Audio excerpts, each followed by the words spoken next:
நான் எங்கள் அப்பா இறந்ததுக்கு மட்டும்தான் அழுதுருக்கேங்க. இன்னொருத்தர் இறந்து என் கண்ணில் தண்ணி வந்ததுன்னா எங்கள் அப்பாவுக்கு அப்புறம் விஜயகாந்த் இறந்தது தான் எனக்கு அதுக்கப்புறம் என் கண்ணில் தண்ணி வந்துடுங்க. உண்மையிலேயே நான் ரொம்ப மனசளவில் ஃபீல் பண்ணேன். ரொம்ப நல்ல மனுஷன், ஆனால் நம்ம யாருமே சப்போர்ட் பண்ணல. மனசளவில் எல்லாருக்கும் பிடிக்கும், யாருமே அதை வெளிக்காட்டிக்கல. அதை மற்றவங்க எல்லாரும் யூஸ் பண்ணி அவர் முடிச்சுட்டாங்க.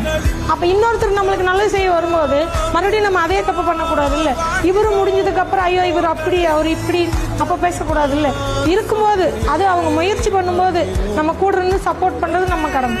இப்போ நம்மளால நம்ம வேலையெல்லாம் விட்டுட்டு போக முடியாது. ஏன்னா நம்ம எல்லாருமே செல்ஃபிஷ் தான்.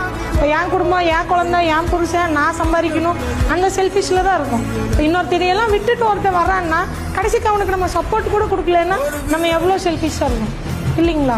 அது ரொம்ப தப்பாயிருதுல்ல. மறுபடியும் அவங்களுக்கு அது பாதிப்பை ஏற்படுத்தினதுக்கப்புறம் வந்து இவர் நல்ல மனுஷன் நீ பேட்டி கொடுத்து என்ன பிரயோஜனம் இல்லைங்களா? ஒருத்தன் போராடும் போது தான் அவனுக்கு சப்போர்ட் கொடுக்கணும். அவன் செத்து போனதுக்கப்புறம் இவன் நல்லவன் என்ன பேச இன்னொருத்தன் எப்படி வருவான்? இவரையும் விட்டுட்டா இதுக்கப்புறம் எவனுமே வரமாட்டான். ஆனா உங்க பாட்டால எனக்கு வார்த்தையை தந்தீங்க.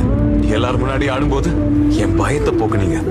மனசுல கெட்டியா நினைச்சா இந்த வாழ்க்கையில எதை வேணாலும் சாதிக்க முடியுங்கிற நம்பிக்கை எனக்கு தந்தீங்க. அன்பு நான் என்னன்னு கத்து கொடுத்தீங்க.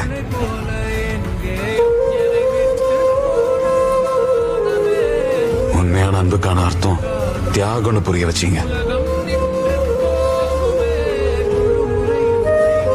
கோவில்ல இருக்கிற தெய்வமா எனக்கு தைரியத்தை தந்தீங்க. பள்ளிக்கூடத்துல சொல்லி தராத பாடங்கள நீங்க படம் மூலமா கத்து தந்தீங்க.